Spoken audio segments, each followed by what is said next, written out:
I love about this Future Humans 3.0 vodcast show is that I get to connect with the most amazing humans that are positively impacting humanity.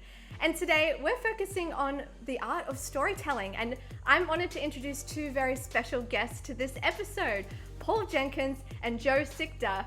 Paul Jenkins is an Eisner Award winner and has been creating, writing, and building franchises for over 25 years. He's been involved with hundreds of iconic entertainment franchises that spans from graphic novels, film, animation, and the video game industry. From his early work on Teenage Mutant Ninja Turtles to his preeminent status as IP creator, Paul has worked on nearly every iconic comic character such as Spider-Man, Batman, the Incredible Hulk, and the smash hit Wolverine Origin.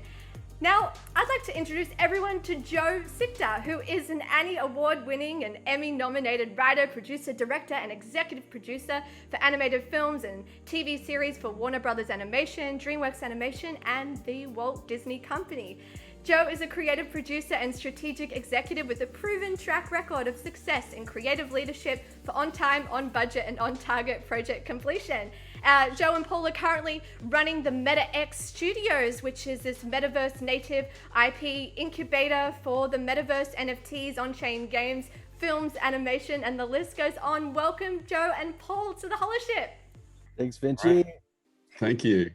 Great intro. Holy cow. Yeah. Tough to live up to that.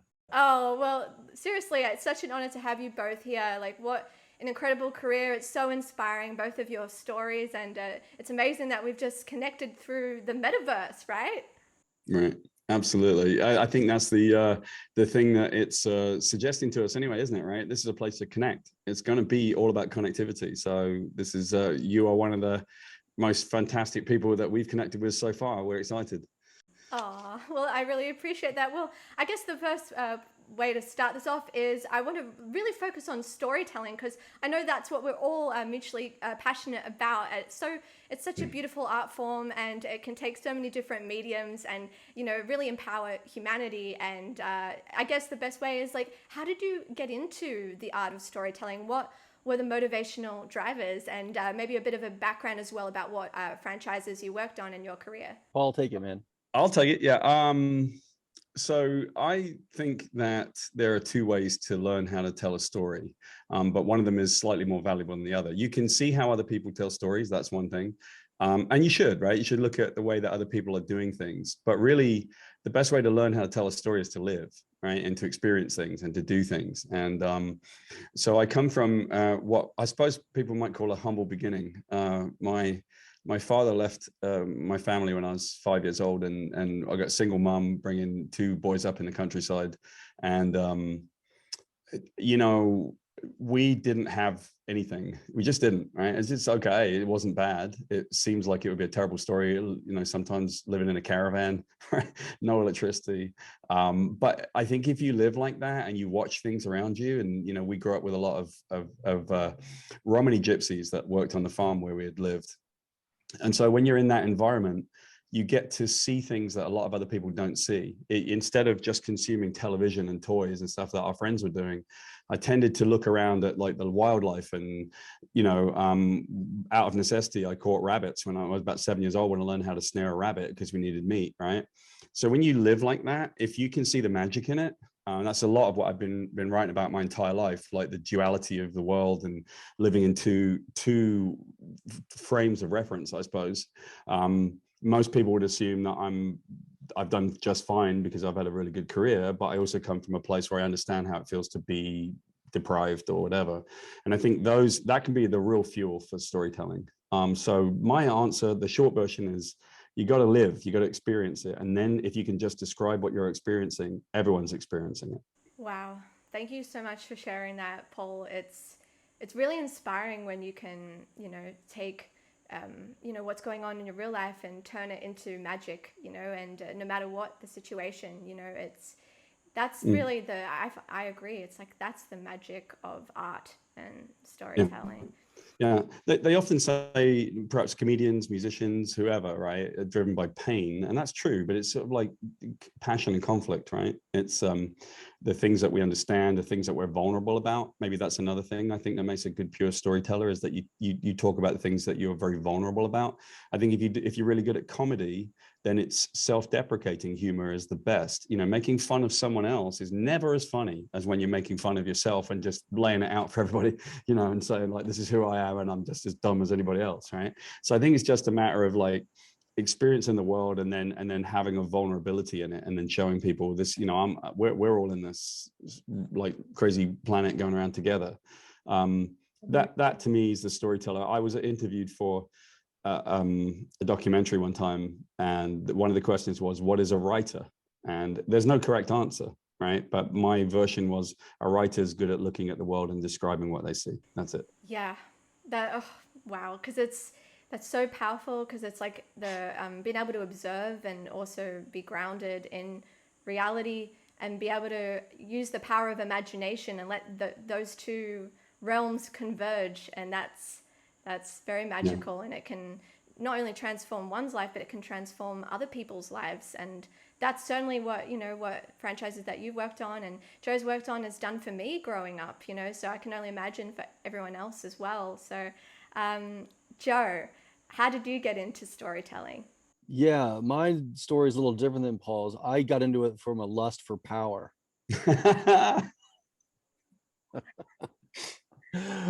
Nice one. And that's not a lie necessarily. You know, I actually got myself into trouble in that. Well, I grew up watching a lot of TV and playing with a lot of toys, and you know, I was a squarely middle America kid. I grew up in the cornfields of Illinois, truly in the middle of nowhere, which I think is really somewhere. You know, I grew up with great love and support, and but my parents got divorced when I was young, and I was kind of thrown into a Brady Bunch scenario where I had siblings. All of a sudden, I had 3 new sisters out of nowhere, and my brother and I were trying to cope with that. And for me, going into my room and kind of getting away from the kind of the chaos of it all was to draw and escape into my imagination. So I went on to career in animation, where I often chuckled that I was doing the same thing at 28 that I was doing when I was 13 years old, sitting in my room listening to music and drawing up stories. As I sort of climbed the ranks, I guess, of animation and went from storyboarding to directing and then writing and producing and directing, I really came to professional storytelling almost out of a panic, because I found myself in charge of a production and I was doing DVD movies for Scooby-Doo on the Warner Brothers home video in the DVD era, and I really needed to be able to give my storyboard artist pages in the morning. We were writing scripts and making stories, sort of laying track before the train on this Scooby movie I was making. I really hadn't had formal training in real script writing and storytelling. Had pitched a story that everyone liked, and we sort of were under the gun to get it done. So we just jumped in and started making it. And so I sort of had to learn on the fly and out of necessity. And that actually sparked inside me a real burning desire to really dig in and understand the principles of storytelling, the structure of storytelling, what's underneath it. And I spent about 5 years just really deep diving and figuring out what makes a story tick. And so it was like so many things in the life of an artist. It wasn't just me on my own learning it. I was surrounded by creative people who were helping me learn, and we were working and growing together. So it was a process, from a formal storytelling point of view, I came to it a little late. I was a little sloppy on it, but I think I caught up just in time when we got the movies done. They turned out pretty decent. That's so inspiring. And, you know, I love Scooby-Doo and all of that. It's just, I can tangibly say how, like, it, you know, it really, like, helps grow the imagination as a child growing up. And, like, and, you know, there's no such thing as ever being late, because, like, I feel like, you know, we're all got inner kids inside of us, and that, you know, and so it doesn't really matter about, you know, it's all about, it's the creative spirit of the inner child and being able to tell stories and move people. And I think that's what connects us all together. So I guess, Paul, I'd love to hear more about the process of Peter Parker with Spider-Man, and like, what was that process like, and creatively? I've often said that of all the characters that I've written, the person I was most like was Spider-Man. It was one of the easiest characters for me to write. And I think when you take any character that belongs to someone else, you know, at the time that I came into Marvel, they were in bankruptcy and they were going out of business. So it doesn't seem that now. It seems very strange to think that Marvel were going out of business, but they were struggling. They were in Chapter 11 bankruptcy, which is the sort of reorganization. And if they didn't get it right, they may have had to liquidate. Right. And it sometimes strikes us, I think, Joe may agree with me on this, that the last creative, when you got a creative corporation and they're really struggling, the last option for them is to hand it over to the creators and say, okay, just go do the wizardy stuff that you know how to do. They very rarely hand it to us, but they did in this case because they had just broken. And what I pitched to them was what I think we should always pitch, right? Spider-Man's about us, right? Spider-Man's about me and you and Joe and everyone who sees this. We see ourselves as the person under the mask. It may be that we know that's Peter Parker, but I've written many times about how, in fact, one of the stories that people liked the most that I wrote was about a little boy from the back end of bad side of town, or he sees himself as Spider-Man. And so when he meets Spider-Man, Spider-Man takes his mask off and he looks just like the little boy grown up, right? And that's what, as a little kid, we didn't have much to be able to kind of turn to, but I had a few comics that we had, and a couple of them were Spider-Man. And I thought he lived in London because I was in the west country of England, so I just saw myself as Spider-Man. But if you really break it down, I think that we have to get these characters and work out who we think they are. And I always thought that Spider-Man was this person. He's a guy who, he might have been a teacher. If he didn't get bitten by a radioactive spider, he still would have been that person. He still would have been a heroic and contributing person. And so imagine that he's a guy who sort of wakes up, he's got the flu, he doesn't feel like going to work. He barely gets any breakfast in, says goodbye to his family quickly, gets in traffic, arrives 10 minutes late for work after 2 hours of driving. His boss is mad, yells at him. He works all day, comes home late, sits in traffic for 2 hours again, still got the flu. And, everyone's gone to bed when he gets home. And he sort of walks around, grabs a sandwich, goes to bed, and wakes up the next day and does it all over again. There are heroes that we are heroes as parents, teachers, that there are heroic moments that we all have, so we can identify with that. And that's the way that I wrote him. It was very simple. So powerful, because that's what you're saying is like everyone's got the inner hero within them. It doesn't matter. It's like we don't want to get lost in the glossiness of what it means, like of a superhero. Like the real superhero is like the inner spirit, and like, are you a good person? Like, do you believe in yourself? Are you helping others? And I believe both you and Joe instilling these like values and ethics through your stories, and it's like it's impacting and it's changed and it will change people's lives. So it's such an honor to be able to connect with you both and the way you've just impacted history. So it's really special. Well, I can tell you one thing quickly before you go on. I will say that there's one issue of a comic that I wrote for Spider-Man that people come and have me sign the most, right? And it's a story about him going to a baseball game. And one of the things that the fans will come up, it's very emotional because it's all about him connecting with his Uncle Ben, who after they would go every year to this baseball game and their team would never win. And then one year they finally win after all the times they've gone. And 2 days later, Uncle Ben is dead, because that's the story, right? So it's very tragic and very sad, and people will come up. And I wrote it because I went to go see my grandfather in Great Britain, and I knew that when I said goodbye to him, I would never see him again. And I wrote it on the plane on the way home, and I knew it was just about us. And so people come to me this day, and they will bring this comic, they'll bring it in both hands, and they'll be crying, and I know which comic they got in their hands, and I'm like, okay, here we go. This is Spider-Man number 33. And what I think is fascinating about it is that actually in that comic book, there's only one panel in which he's dressed as Spider-Man. It's actually mostly a story about a little boy and his uncle. And fans love that story. But really, when you think about it, they don't need Spider-Man. They kind of do, but what they really need is a story that reflects themselves. Wow. Yes. It's like behind the mask. It's almost like that was a tool to help them realize that the power lied within all along. And that's something that I resonate with as well. Mm-hmm. I would just add one thing to that, in that something else people maybe not have thought about. If you tie a jump rope around your wrist and ball it up in your fist and then throw it, it's almost like you're shooting webs out of your wrist. And my second grade brain couldn't figure out why anyone would take a jump rope and jump rope with it when you could do that with it. Yeah. So I remember being in second grade and thinking I was Spider-Man with my jump rope and whipping it around but I wasn't thinking, I wasn't thinking about Peter Parker. I was thinking about myself as Spider-Man, as we see ourselves projected and mirrored in these characters.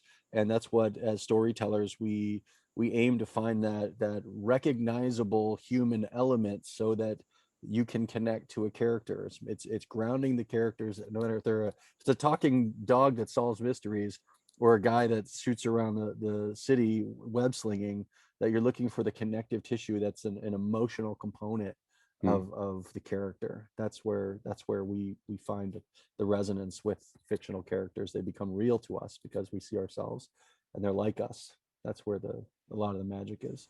Yeah, for sure. And Joe, I remember we were talking the other day about the art of storytelling, and just the role of the storytellers can fade away into the background, and it takes a life of its own. The story, the IP, the characters, because everyone can relate in their own way. It's like all these different derivative, relationships with the character and the story. Do you have anything further to add about that concept of, the storyteller fading away and stories taking a life of its own? Yeah, while we're watching a story or reading a story, I really love this idea that it's a co-creative experience. We're the storytellers and we're putting it out there, but the audience is meeting us at that halfway point, suspending belief, emotionally engaging with our materials, trusting their imagination with us, and hopefully we're sparking imagination with them. They're the ones that are making the story in their minds, and taking it in through their eyes and their ears, and internalizing it, we hope moving their emotions. But that is a co-creative, it's not a passive active passive relationship. It's a duo active relationship. The idea that someone would watch a movie or read a comic, and then have a resonance with it that extends beyond the experience itself. You're still thinking about it a day later, a week later. It's you bringing it up to have someone sign it because it emotionally moved you. That's where it's transferred. It's transferred over. They own that. The person owns their experience of it. um a funny thing happened the other day. We went to see a movie. I don't want to say which one it was, but it didn't really knock my daughter's socks off. Yeah, we liked it. I liked it. It was fine. But she walked out and she was just like, I didn't really feel the way I like to feel when I walk out of a movie. Usually I feel like invigorated and kind of cool, but I didn't feel that. I didn't feel that this time. And I thought that was a really interesting comment, that the movie hadn't tripped the switch and lit her up and made her feel the way you feel when you walk out of a movie that really got you going. It didn't connect with her, and that post story time is the most important time. Has it affected you in some way, that it's lightened your mood, or given you exposure to another set of values that you may not have exposure to or have thought about, or maybe the environment you're in is weighted to another set of values, and this story has presented another model to you, and it's sort of stuck with you, and it's something that you'll take and weigh as you make decisions in your life, and gives you a mental model to compare against. That's the power of storytelling and the responsibility of us as storytellers. I always like to tell our my team and people I've had the opportunity to work with and lead, is we have the opportunity as storytellers to say who the good guys are and who the bad guys are, and what the difference is. And you can always play that there's some gray area in between, or you can play that there's an absolute right and a wrong. But that's your playing field as a storyteller. You're laying down a value proposition, that this is the way to behave, and this is the behaviors and results. This is the results of a certain behavior or a certain value system. If you go this way, this is another thing. And we come to stories in a large part to try to have some sort of a simulation, some sort of a model against which to test our theories. And I always loved this when I was talking earlier about studying story and going so deep for those many years to get my handle on it. Probably the most powerful thing that struck me was, like, in a story you track the moral line. I always loved that. It's like, oh, we're really tracking the moral line. What's the character going to do? What's going to happen if he makes that choice? What happens if he or she makes that choice? What happens? And what's the payoff? What's the resultant karma or reaction to that action? that's what we're actually tracking. Even though we're watching the explosions and loving the excitement and the visual effects, the moral line is what we're tracking, because that's what we're looking for as people. That's always thought that was fascinating. Yeah, I think there's one additional thing to that as well, guys, which is, Joe, you said that we know who the good guys and the bad guys are. I also think that when we see stories, we know that we're not alone, right? Because the characters experience things that we experience. And so we get a sense of connection, and we get a sense to the characters. For example, that's what we were saying about Spider-Man. We feel like Spider-Man might be us, or whichever character we identify with, right? Spider-Man happens to be a pretty good one. But it could be Spider-Gwen, right? Like, which one do you identify with? And it also helps you to understand that perhaps sometimes the things that you think are just uniquely yours, whether they're burdens or just experiences, they're not, right? That we share these ideas. And I had an experience, one of many, at signings, where I had a person come up who basically had a very, very difficult situation in their life. And not to make the story too long, but essentially this person had decided to end their life. And that was very sad, right? But what had happened is the day that they decided to do it, they found a comic that I'd written, and it happened to tell the same story of the thing that they were going through. And they made a choice to not go through with it. And it was super powerful to me, because they explained this story to me and I could barely believe it. But if you think about it, it was just that person at that moment, coincidentally, at the right time, had realized that they weren't going through this alone, that in fact, these are normal emotions, and perhaps people do suffer from depression or anxiety, and perhaps so they just have difficult situations or even great situations. We all have them. And so I think that that's another thing that story can do, is it can unify and help us understand that so in these fractured times, when you've got people arguing about politics or pick one, right? Any of this tribalism, really, it's a shared experience, and their shared experiences are just turned upside down. So really, they're all doing the same thing, but they've just got different opinions about how it's being done. And I think story is the big unifier in all of that. Yes. I really resonate with that. I feel, it's the most, in my opinion, it's like the most powerful medium to just, get back to the values, the ethics, and unite everyone. And as Joe and you said, Paul, it's that shared human emotional experience, and seeing those characters go through whatever they do. And then, a great hero story is when they triumph, and they win at the end of the day. And like, especially those like, the characters that you might call like the underdog, I feel like everyone, it doesn't matter who they are, where they're from. I feel everyone at some point in their life might feel like the underdog. So I don't know, maybe not everyone, but like, seriously, stories have that power to show the triumph, for the inner self, and then, with other people, and then with the macro, with the world and society. So thank you both for sharing that. Sam, can I just point out something that you just mentioned, which I think is absolutely brilliant? One of my favorite movies of all time, top 3 even, is How to Train Your Dragon. Right. And I was lucky to work on the How to Train Your Dragon TV series for a season, which was a ball. But mostly because I got to really live and breathe in the world of Burke and Hiccup and Toothless. But if you watch How to Train Your Dragon, what's so great about that story is that Hiccup has problems with himself internally. He's got an internal conflict. He wants to be thought of as a Viking and live up to his father's image of what a true Viking is. He wants to belong to the tribe, and then he has this dragon and he has to kind of hide it. And so he's in conflict about a Viking being a friend with a dragon. And then he's trying to live up to his father's relationship. And so he's got a relationship with his dad. So he's got an interpersonal relationship that's complicating his life. And then he has this group of friends that he's dealing with, Astrid and the other Viking kids, and them, finding out he's friends with a dragon. And then he's got the greater world of dragons versus Vikings. So he's got these stacked conflicts. And that's the deepest and most resonant stories to me are the ones that show a character who's got conflicts in categories that we also have conflicts in. Yeah. We have internal conflicts, we have interpersonal conflicts, we have societal conflicts, and we have global conflicts. And we're all stacked at all times. And that movie does just such a great job of tripping through them at different times throughout the story. You never know which conflict is going to come up. Just like as a human being, I don't know what the next thing I'm going to have to deal with is, but I know it's going to be there. And it could be, there's something waiting for me after this call.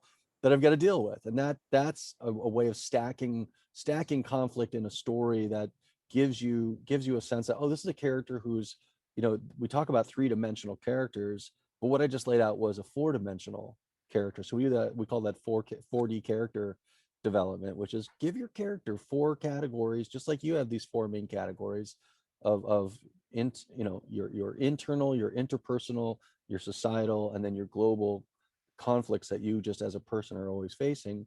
And all of a sudden your character starts to feel a little bit more like a real person, because we really have those. Yeah.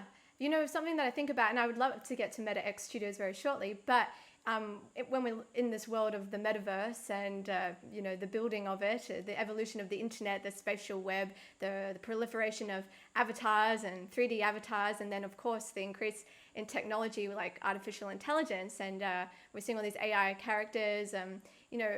This does relate to what we're just saying, because we're talking about multi-dimensional human beings and characters.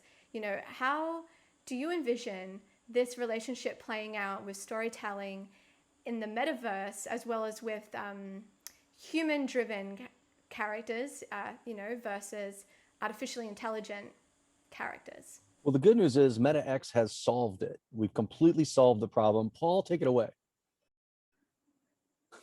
Right. Well, I have spent a few years talking at futurism conventions, funnily enough, about the future of story. I did a TEDx talk about it. And the fairest thing to say is that the problem that we face is that people are often resistant to change. They're resistant to new technologies, or they think they are. And so the question becomes, how do we accept new technologies? When we go near them, we feel a little like it bangs on our brain. It hits our cognitive dissonance, and our brain turns upside down because we're concerned that we're not in the right space, right? I feel if I feel comfortable with a comic book, I'm not going to feel comfortable in VR or something like that. Now, kids don't do that. Kids could care less, right? My 10-year-old's he's upstairs right now, probably on his VR headset, talking to somebody in Germany and somebody in Britain, running around that multiverse, just doing stuff. So it's up to us to kind of look at it. And honestly, every time I would get to one of these lectures where I'd do this big long thing about why people are resistant to change, usually change is introduced by the people in power. So the actual way in which storytelling will change, or the metaverse will be accepted, is because Walmart will tell us that it should be, or big corporation, or that's actually the reason why it'll happen, the mass adoption. But essentially, what is the future of story? It's the same as it has ever been. Relax, calm down. It's just moving people's emotions, right? If I can give somebody a little tool that helps their emotions go up and down, happiness, sadness, whatever, that's going to be the future of storytelling, because it couldn't be anything else by its own definition. It can only be the engineering of somebody else's emotions. We provide the tools, other people access those tools and use them to make their emotions go up and down. And then, you can go back 2,500 years to the Greeks, who coined the phrase of catharsism, that essentially, if it's cathartic, you purge yourself of these emotions by experiencing them. So do you think artificial intelligence has the ability to move emotions, like AI-driven characters? Or do you think that's purely a human skill? The AI originally began with human creation, yeah? And so I think that a piece of the creators will come through. I've written about this a lot as well. I quite like this kind of story. What happens when the AI surpasses and begins to become sentient? What do they mimic? Are they mimicking? When does sentience become a real internally driven thing? Philosophers have talked about this kind of thing for 5,000-10,000 years. Who are we? Why are we here? What do the stars mean? All that kind of things. What's the point, right? Yeah. And I think it's fascinating to think that AI could. Right now, AI can only approximate the things that are programmed in. There's no sort of there may be a learning algorithm which says, if you get a certain response, you should keep doing that, right? I was actually very interested in movie posters that could potentially play a trailer in a cinema that you stand in front of, and they can see what your facial expressions are, what your demographic is, how much money you probably own from the kind of clothes you wear, and all that kind of stuff.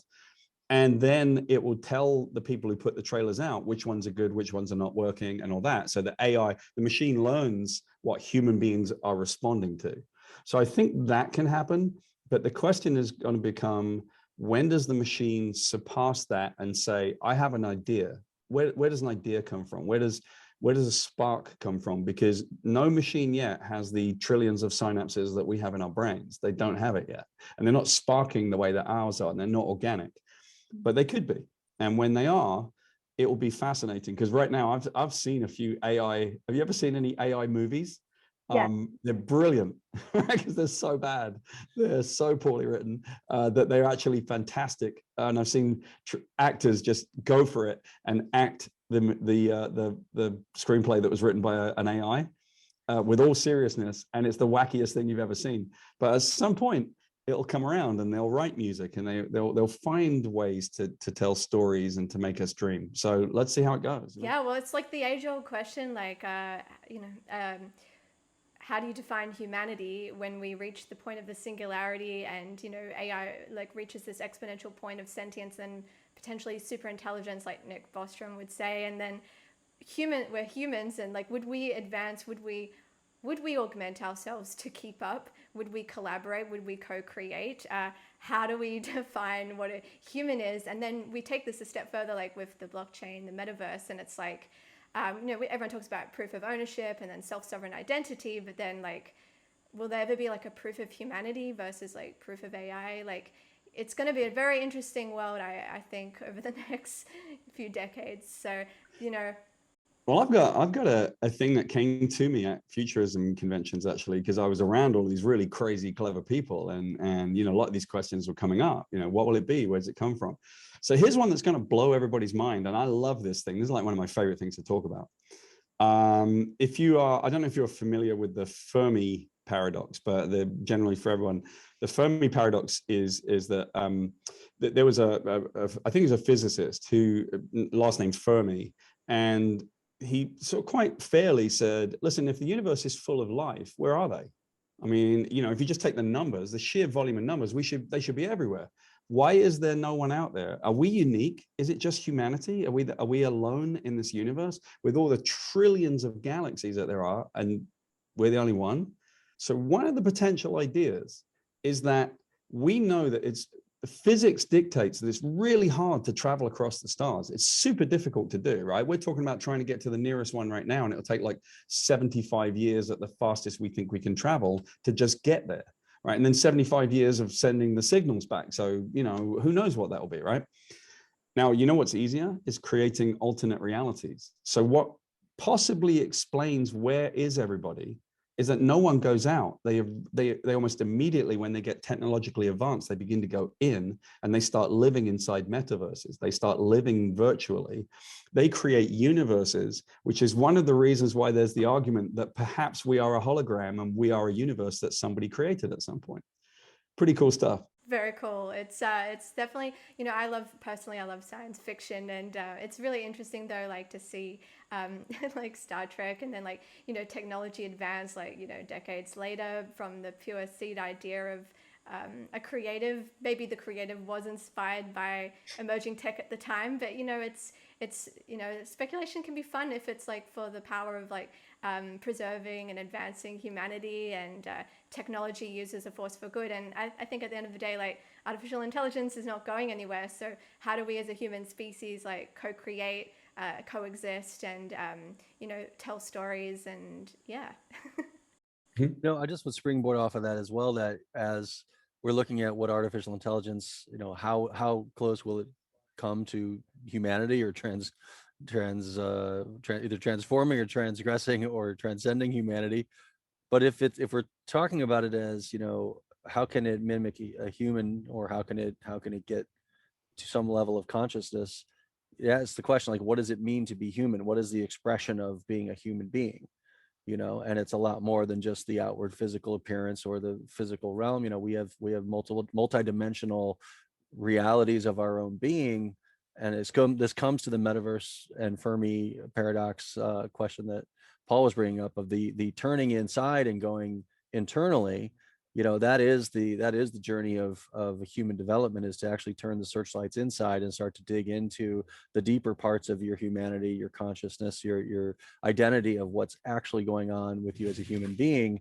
That's the great adventure of being a human being. And I think the closer that AI exemplifies, or I don't know if some sort of Elon Musk neural link will in any way be optimized for us to be able to hear the signal over the noise with our own internal reality, that's the experience of a human being that continues to go towards self-actualization. It's actually going to the center of your own being and then manifesting that on a human level, in a human scale, in our world. And so that piece of it, I think the degree that AI helps humanity, or the degree that it mimics humanity, will be to the level that it either forwards that process, helps that process, or in some way, adopts that process to the discovery of what is the meaning of being a human being. Yeah. And then what do you do with it once you land it? So I'd love to talk about MetaX Studios now. Media, entertainment, technology, advancement, and X being the unknown variable. Is that right, Paul and Joe? Is that what it stands for? About it. Yeah. It comes from the things that sort of encapsulate us, I think, because media is what we do. Education is something that we care about. Because education works two ways, right? You can't teach if you're not willing to learn. So I love to teach. I've taught university before, and that, because when you're doing it, you're just learning the whole time. You're seeing people give you information back and so on.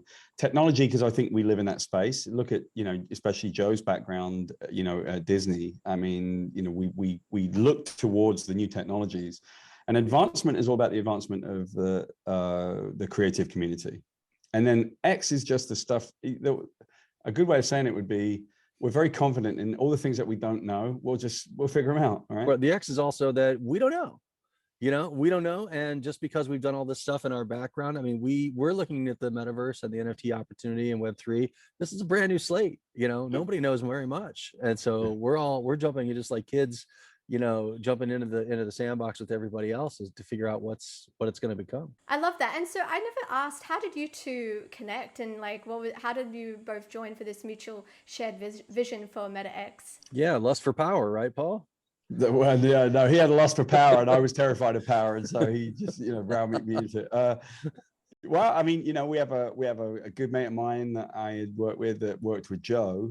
Chris Marino is one of the most fantastically talented artists, and I met Chris.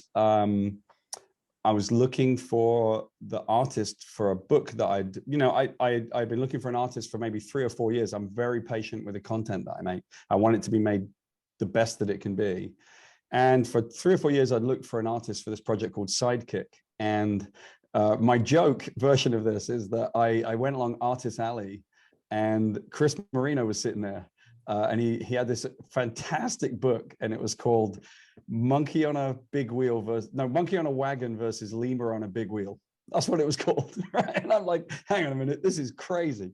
So I looked at it, and the art was brilliant. And I just immediately knew this is the guy that can draw Sidekick. And so I got to know Chris. Now, a few years later, Chris and I used to joke that he was my trusty ward, like I'd found him like Batman had found Robin, and then a few years later, Chris is brilliant, and he went to go to work with Joe at Disney. And so Chris had called me up a couple of times and said, man, you got to meet Joe. You guys will get along great. And I came into town a couple of times, and Joe and I hit it off, because the one thing I'll say, Joe, you can blush now, is that I don't find people very often who have the thing that you need, which is the work ethic, the personal ethic, the humility to grow, the confidence to know the things that you're good at, right?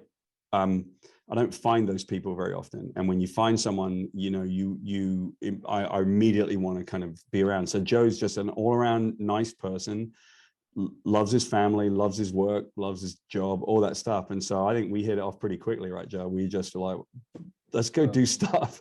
You remember the first thing we did? It is, I and suppose, we kind of share that. We not often do you meet someone who can necessarily keep up with you in all those categories, and everything Paul said about me is true about himself as well. So we just saw ourselves. Listen, like storytelling, we saw ourselves in each other, right? We saw a reflection of our own, like, oh, this is how I like to work. This is what I stand for. This is my values.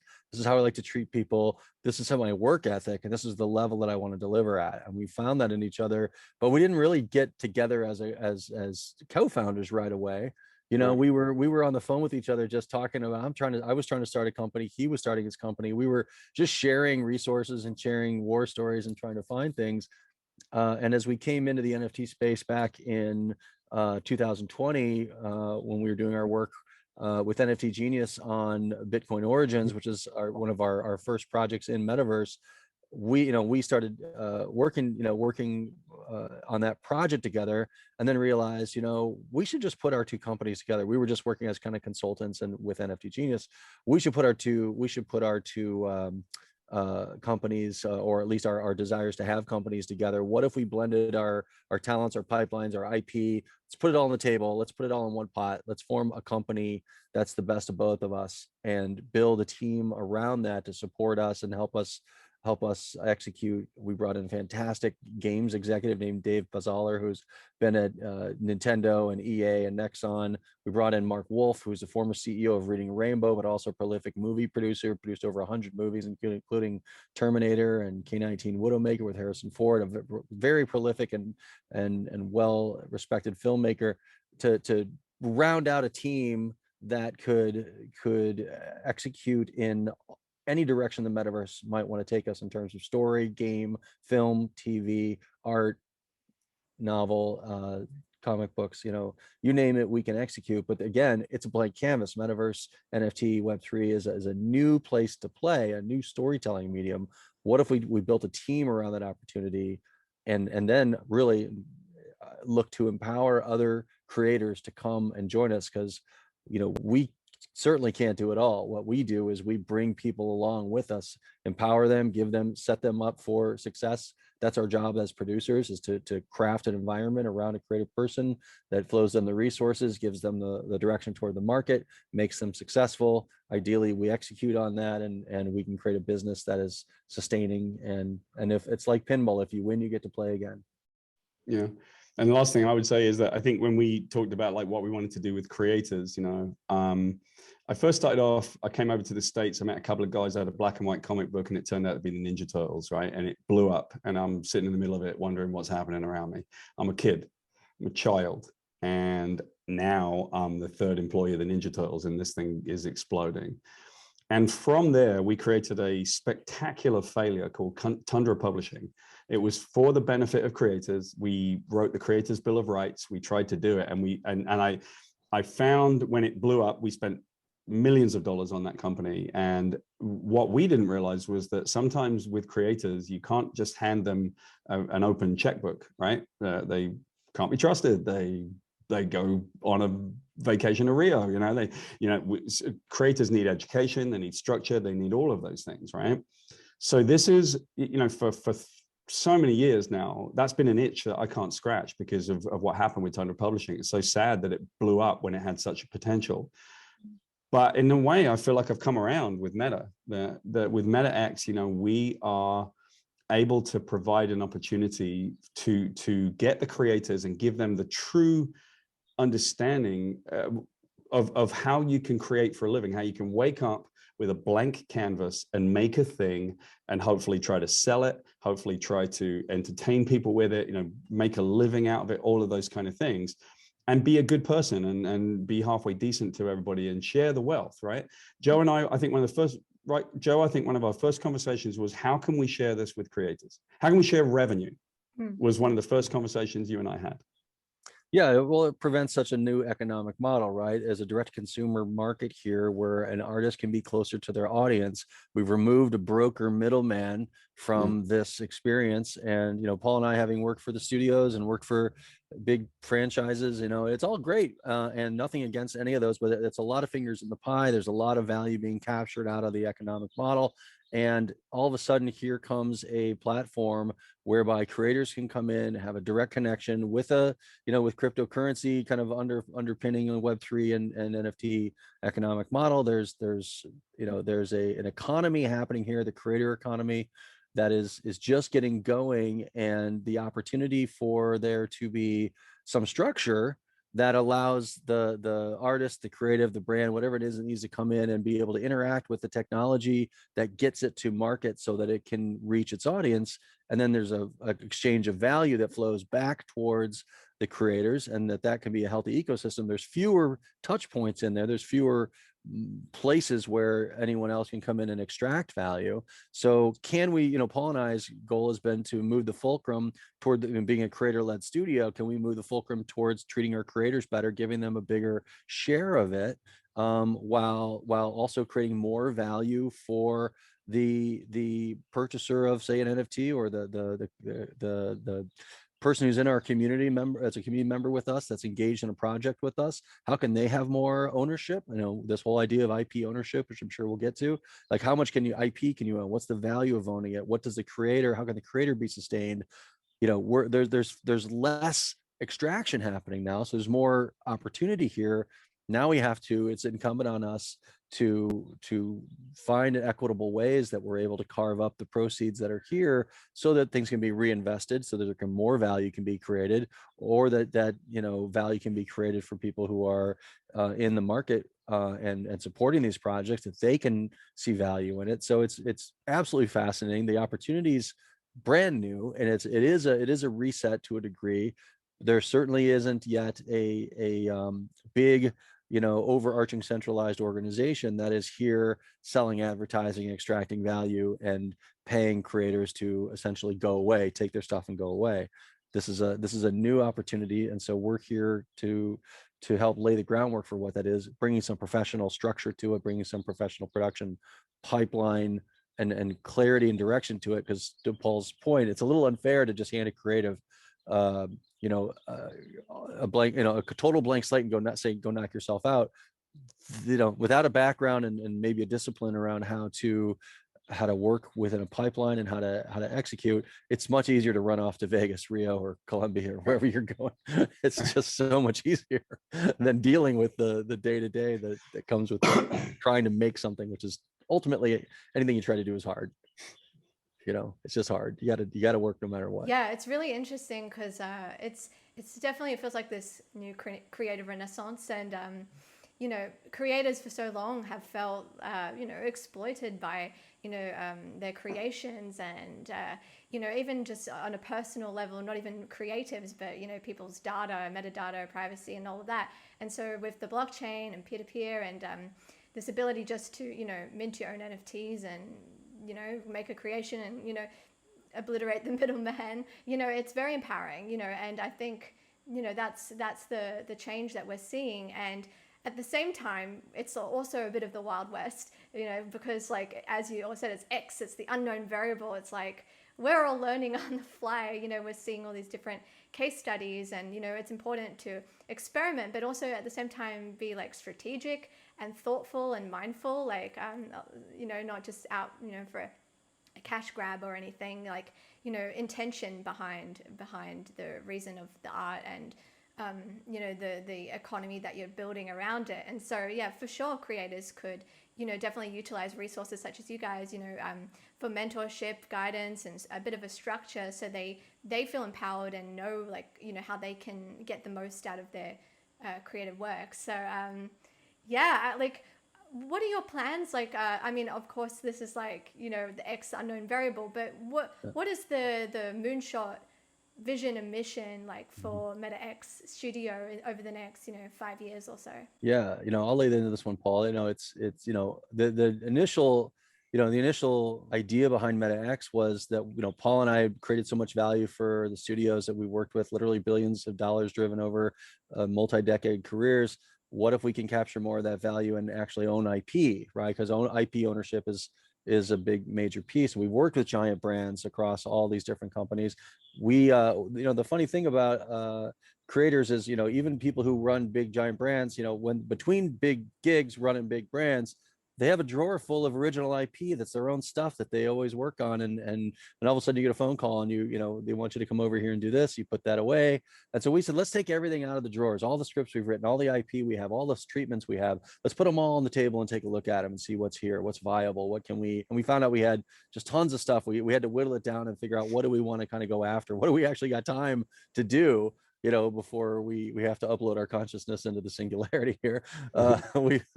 What can we actually get done? And so that was the beginning of it, you know, was okay, we can be an independent, you know, we can have some freedom, we can have that capture of the value. And as it's evolved and we've seen the opportunity of Web3 present itself and where this can go, we realize, oh, we're part IP company, we're part experimental content studio. So we have a number of different projects that we have lined up, all in different lanes, right? We have a comedy project or two that we're doing. We have a sci-fi project that we have that's coming up. We're doing a digital clothing line. There's going to be a branded clothing line coming that's for digital apparel in the metaverse. That was going to be just fantastic. We have collaborations that we're doing, like the Sweet Dreams collaboration that we're doing with the 400s, and another collaboration that we can't quite talk about yet, but that's a fantastic storytelling NFT set that's just actually having its drop tomorrow, and we're talking about coming on board that team and helping inject some story into what they're doing. So it's really this, you know, we've got in and met people who are like-minded and we can do collaborations with. We have different we're just kind of following our curiosity ultimately now. You know, there's things we want to do, and then there's things like, you know, from the we're talking to a team from the art world about, you know, some really interesting, amazing art opportunities in NFT that our storytelling can be a part of. We're talking to a big sports franchise league about a way that we might be able to help them do. So things have sort of come to us just by being here, and you know, we're grabbing the opportunities as they kind of come to us. We're only breaking our own rule every now and then, our main rule being not to work on things we can't control, right? Because to get something done, you've got to have control of it. And so we've broken our own rule a few times, going, okay, this is a collaboration, we don't control it, we believe in it though, okay, we'll do that. This is an opportunity might be big enough that, you know, we're maybe not controlling it, but participating in it, there's an economic upside that's maybe undeniable that can help us do more things. But on the whole, things we can control, because we have so much we want to do, just as storytellers, you want to get these stories out, you're burning to tell a tale, make somebody laugh, make an impact, you know. And, you know, at the end of the day, we are finite, we only have so much time to do so many things. So that's maybe the hardest thing is picking which of these things we're going to focus on at any given time. And then we haven't even dropped anything yet. We're still pre-drop on all across the board. So when something goes, and if it hits, doubling, tripling down on that and trying to create as much value for the people in the community and the participants in the project. You know, all these things are things that, you know, are right on the cusp of becoming, you know, realities for us. So I think the reality is we're just making it up as we go along to some degree. But we've got another thing that comes from it, right? Which is, you know, I've spent years now, like, preaching from the rooftops about things that I believe that are important, and they're just as important today as they've ever been. For example, I don't think that the central hub of a project is the IP, the intellectual property. I don't think just because you created Banana Girl, right, and it's cool and everything, and we love Banana Girl and we love the adventures of Banana, that's great, right? But that's not the central hub of it. The creators are the central hub. Banana Girl doesn't come into existence unless someone creates her and makes her and continues to make her and keeps that diligence. And so my personal philosophy has always been that the most value resides not with the IP, but with the creators that make the IP. Now, that's not popular in the giant world of corporate creativity. You know, they say the IP is the value. But where was the value in Marvel when they were in bankruptcy? They were going out of business. And then we came back in and helped rebuild their value. And they've mined my stories for 20 years now, taking them and making them into films. So it really is about the creators. And I think that where Joe and I are trying to find the place is, how can we have the graybeard bit where we take wisdom and yet still be 7-year-olds pretending that we've got a rope and we're throwing them being Spider-Man. You know, we're trying to, in fact, that's what both of us are like. And I think that's what the Meta X is like. And that's what the people who are with us are like.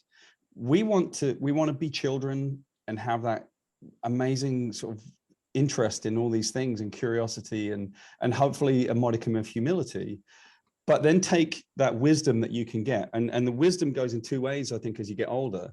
I think sometimes it's sort of like, I don't want to be like my granddad and moan about everything and say why everything's different. You know, I don't want to be like granddad. I love him, but thanks, granddad. I don't want to complain about everything.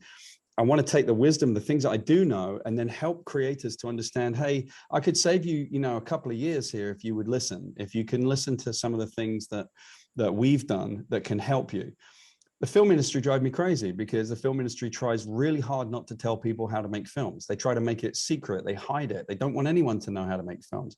And that is not the way the world works anymore, right? People are going to learn to make their own films, and they're going to put them out on YouTube, and they're going to put them out in the metaverse, and they're going to, you know, this is the way that it's going to be. So it almost feels like that bit in Star Wars where he says, the tighter you grip, the more will slip through your fingers, you know, that in fact, the creators are coming in, and the creators really will be the lifeblood of everything that gets purchased and bought, and the commerce of Web3, I think. Yeah, and I would just add to that too, that what's exciting to us about Web3 is that it has its own culture, and we're looking at growing things, IPs, creators up out of Metaverse, and letting those go across other verticals into product and film and licensing and TV and streaming series and things, all of which we're going to be doing. But it starts in Metaverse. It's instead of things grafting and coming from the outside in here, growing within our own culture.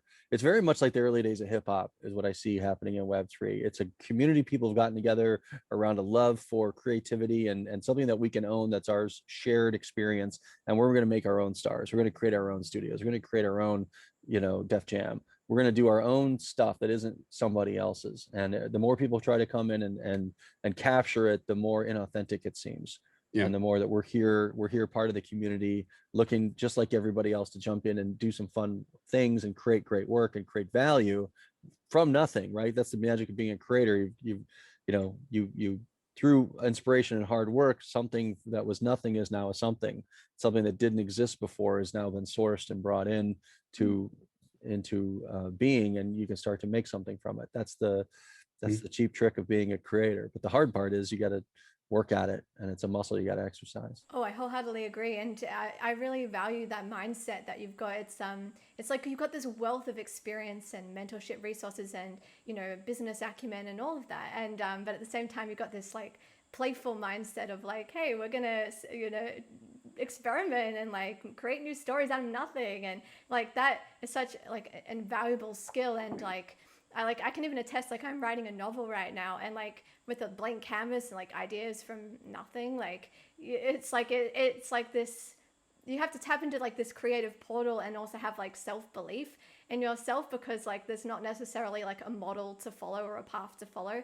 And then it's interesting you talk about mentorship, and like I definitely think that's valuable, like to even like I've already learned so much just from our exchanges and talking to you guys, because like I came up as a music producer, and like I didn't have those mentorship like resources. And so I mean the internet was my mentor, but it's also very different having another human like be able to pass on like wealth of wisdom and experience. So I think it's really, really special and valuable what Meta X Studios stands for. I'm really excited for the IPs in the future that everyone's doing. And the next thing I'd like to talk about is actually the relationship with the collectors, the NFT collectors, and the community, and versus like the creator, the creators that create to earn, and they create the IP and the products. And how do you envision that relationship looking like between the creator and the community or the collector?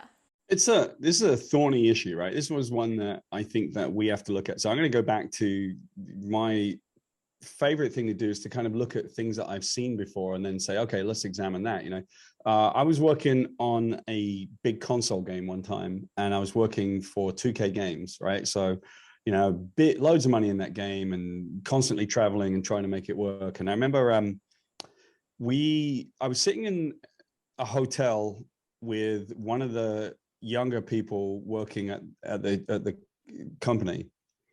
And we were talking about the problem that was happening, which is stuff was getting stolen. Someone had actually come into the 2K parking lots and had dropped a zip drive, and it said my resume on it.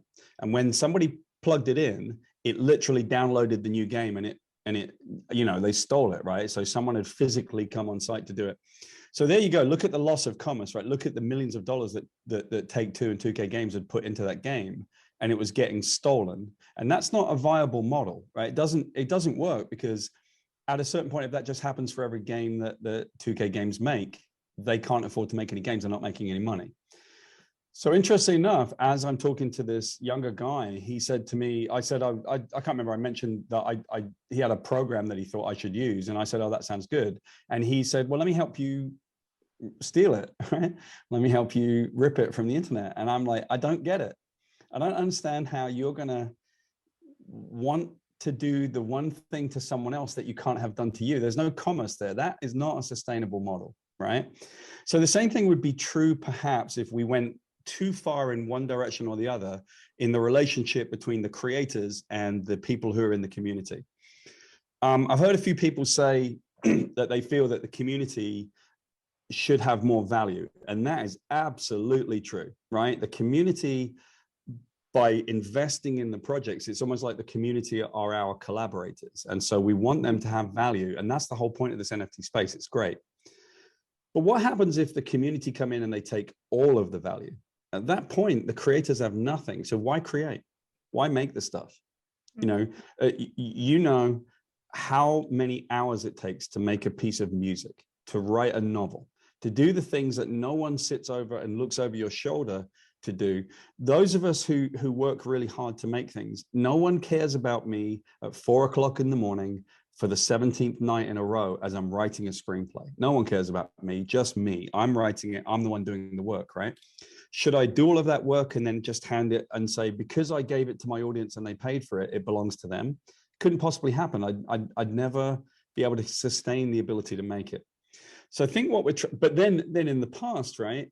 You take a corporation, a giant creative corporation, they don't want the community to own anything. They look at Facebook. They're scrubbing your data. They're taking your stuff. The efforts and the things that you've created belong to them. They're taking it. That can't work either. So we're just trying to see if we can find a line where I think we've got some really good ideas at MetaX, where we can provide the materials and give people a chance for like joint authorship and ownership, but they can't own it, right? Because if they own it, we can't own it. And then at that point, we're dead, right? So we want to give them some agency in its creation, want to give them some pieces of it that they can own without owning the underlying IP. And I think if we can find that healthy balance, that's when there'll be sustainability in this industry. Yeah, for sure. Like, it makes me think about remix culture, you know, like from the music world, like people would remix his song. It doesn't necessarily mean like they own the song, but like, you know, it's participatory. I mean, it depends on how you do it, but like there's a model there for like this healthy relationship as well between the creator and the collectors and the investors, or maybe they're also creators as well, but in a different way, you know, like, as I said, like, you know, part of that remix culture. So it's like everyone's winning. Yeah. One thing I'll say before I let Joe chime in as well, right? The other thing that we should be looking at really is, now this may sound unpopular, but I just think it's part of the thing that we need to look at, right? Which is sort of the natural human tendency to be greedy. Why are people greedy at times? They're probably greedy because it's kind of like a fear-based thing. I wish I could look after my family. I know I'm going to be able to look after my family and myself for the rest of my life if I suddenly chance into $10 million, right? And what I think they've seen in the NFT and the crypto space is that people have managed to make decisions that have suddenly made a lot of people millionaires very quickly. And so much of the communities are looking at this and saying, where's my bit? When can I be rich overnight? Can I be rich overnight? It seems only fair to me that I invest $10 and I wake up in the morning and I'm a millionaire, right? But life doesn't work like that. It cannot work like that. I think you can get lucky. And I think if you're in the right place at the right time, you can maybe make your own luck and buy the right crypto and you know, get the right NFTs and do all that kind of stuff. But it's not really a sustainable model either if you think that you're going to go to bed investing $10 and wake up with $1 million, right? So I think that we have to we have to temper people's expectations as well. You know, you can't come into a community for 5 minutes, because a lot of people try to do this now. They say, where's my role in the community? I want to be on your Discord. What's my role? Where do I get my piece of what you're about to do? That doesn't sound right to me. That sounds like people are kind of coming in and being very presumptive. And I think that that's not the best idea, you know? I would springboard off of that, that, you know, it's a developmental question. You know, are people coming into the space looking to extract value, being self-centered, being, you know, fear-based or greedy, or, you know, even, you know, angry. You know, they can be very angry at times. Even, you know, that's the overall the mood is very positive, but people can also express quite a bit of anger, which is a fear response to not wanting to be attacked. And so, you know, there are people that are coming into the space that haven't really maybe developed the level of capacity, I think is a empathetic way to put it, to see that it's a space of contribution, where you creating value by being a creator. You come in and you share and you create a project and people get excited about it. You can use, you know, anything you might earn in this space to support other projects and be, you know, be an active member and supporter of other companies and teams that are trying to do work or find collaborations. How are you adding into the community as a good citizen, and trusting that will pay back to you and you know, dividends 10x to 100x by just being, you know, being a good person and being an active creator, as opposed to more of a passive extractor. You know, are you operating in the system, or, you know, are you an operator? Are you here just operating? Are you working and extracting and trying to get yours, or are you looking to come in and build? Are you a builder, or are you an operator? Right.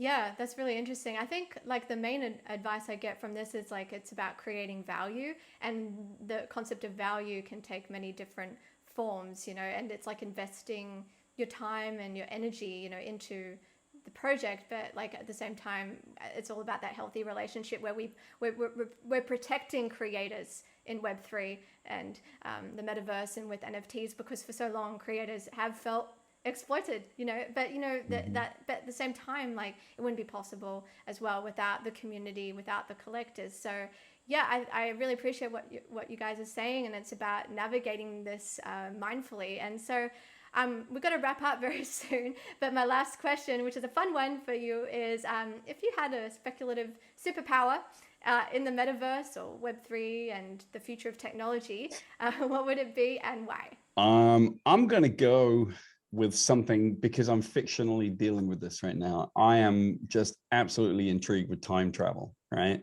I for years, you know, when I was working at Marvel, I wanted to do Doctor Strange, and they would never let me do Doctor Strange the way that I wanted to do him, because I wanted to say that magic, that I think it was Arthur C. Clarke, maybe Joe, you might know this, Arthur C. Clarke, who said that any technology sufficiently advanced is indistinguishable from magic. Is that Arthur C. Clarke, Joe? Yeah, that's right. Yeah, right. Okay. So the idea being that if we were to show our phone to somebody in the Middle Ages and show that it played video of them, they would say that has to be magic, but it's just technology. And I like the idea that you get this incredible, sufficiently advanced technology that begins to learn and begins to understand itself. And so what we can do with this next version, the metaverse, is actually a form of like thought transference, so that I can go and journey and travel back in time and go and be all around the world and at any place in the future or the present, and go and visit and be there. That's my superpower for the metaverse. It's almost like it's programmed into the metaverse. That would be fantastic. Wow. Joe, what's your superpower? Wow. I think my superpower is to clone myself so that I can be across multiple projects, but the real me is actually reading a book and sipping a cup of tea. Oh my goodness. That's my happy place. That's where I go at the end of the day. I think that's my happy place too, but you know, the metaverse could be a happy place as well. Speaking of clones, you know, I always think about AI clones and what would that look like, having lots of Vincis floating around, traversing the open metaverse. But that is a story for another day and another discussion. Thank you so much, Joe and Paul, for joining me today on the Holo Ship. All right, thanks for having us. This has been great. It's been a great flight. Yeah, Thanks, Vinci. We'll come aboard anytime.